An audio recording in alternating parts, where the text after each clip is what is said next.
45 years, the United States Supreme Court has recognized a college's freedom to decide how to build diverse student bodies and to meet their responsibility of opening doors of opportunity for every single American. In case after case, including recently, just as a few years ago in 2016, the court has affirmed and reaffirmed this view, that colleges could use race not as a determinative factor for admission, but as one of the factors among many in deciding who to admit from a already qualified pool of applicants. Today, the court once again walked away from decades of precedent and as the dissent has made clear. The dissent states in today's decision, quote, rolls back decades of precedent and momentous progress, end of quote. I agree with that statement from the dissent. The court has effectively ended affirmative action in college admissions, and I strongly disagree with the court's decision. Because affirmative action is so misunderstood, I want to be clear, make sure everybody's clear about what the law has been and what it has not been until today.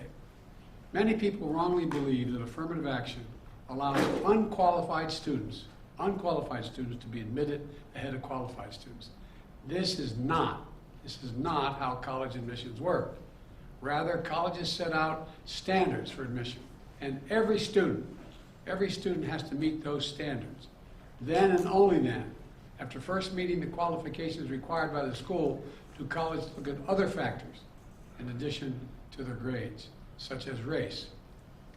The way it works in practice is this. Colleges first establish a qualified pool of candidates based on meeting a certain grade, test scores, and other criteria. Then and only then, it is from this pool of applicants, all of whom have already met the school standards, that the class is chosen after weighing a wide range of factors, among them being race. You know, I've always believed that one of the greatest strengths of America, and you're tired of hearing me say it, is our diversity. But I believe that. If you have any doubt about this, just look at the United States military. The finest fighting force in the history of the world. It's been a model of diversity. And it has not only made our nation better, stronger, but safer.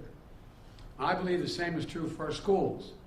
I've always believed that the promise of America is big enough for everyone to succeed, and that every generation of Americans, we have benefited by opening the doors of opportunity just a little bit wider to include those who have been left behind. I believe our colleges are stronger when they are racially diverse. Our nation is stronger because we are tapping into the full range of talent in this nation.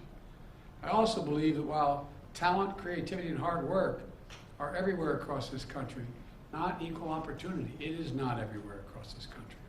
We cannot let this decision be the last word. I want to emphasize, we cannot let this decision be the last word. While the court can render a decision, it cannot change what America stands for.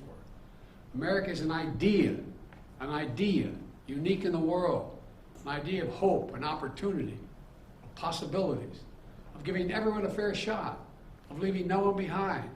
We've never fully lived up to it, but we've never walked away from it either. We will not walk away from it now. We should never allow the country to walk away from the dream upon which it was founded. That opportunity is for everyone, not just a few. We need a new path forward, a path consistent with a law that protects diversity and expands opportunity. So today I want to offer some guidance to our nation's colleges as they review their admission systems after today's decision. Guidance that is consistent with today's decision.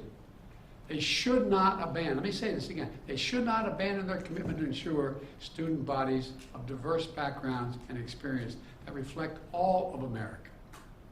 What I propose for consideration is a new standard, where colleges take into account the adversity a student has overcome when selecting among qualified applicants. Let's be clear, under this new standard, just as was true under the earlier standard, students first have to be qualified applicants. They need the GPA and test scores to meet the school's standards.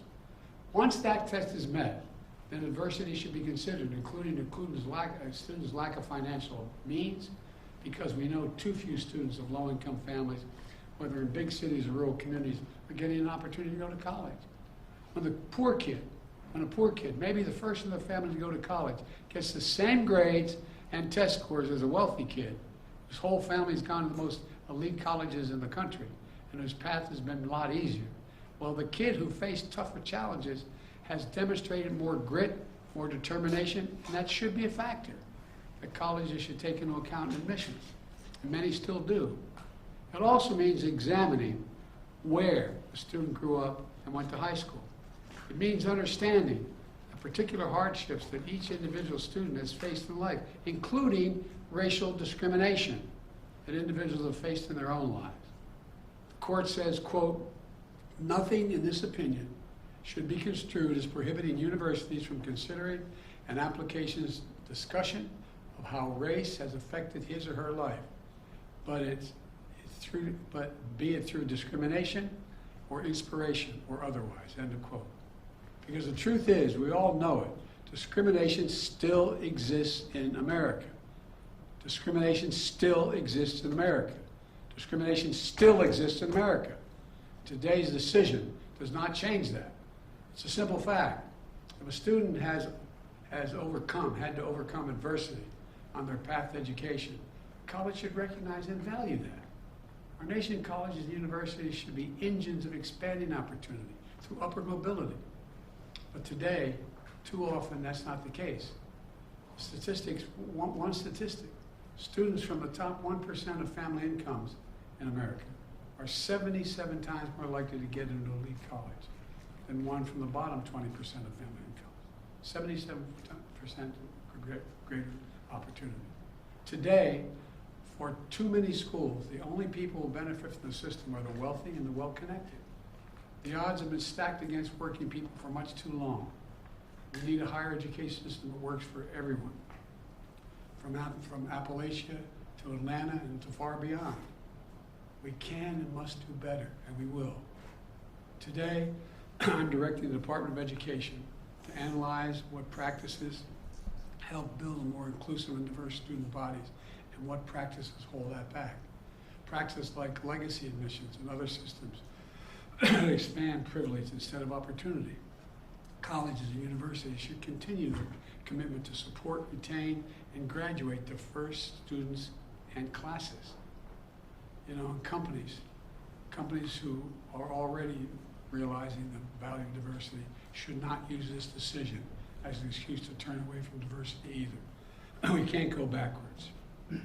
You know, I know today's court decision is a severe disappointment to so many people, including me. But we cannot let the decision be a permanent setback for the country. We need to keep an open door of opportunities. We need to remember that diversity is our strength. We have to find a way forward. We need to remember that the promise of America is big enough for everyone to succeed. You know, that's the work of my administration, and I'm always going to fight for that. And I want to thank you all. And I know you've been told I have a helicopter out there waiting to go up to do an interview in New York. I'll be talking more about this live interview. But thank you very much, and we're going to have plenty of time to talk about this. But we're not going to let this break us. President Biden, the Congressional Black Caucus said the Supreme Court has thrown into question its own legitimacy. Is this a rogue court? This is not a normal court. Should there be term limits for the justices, sir?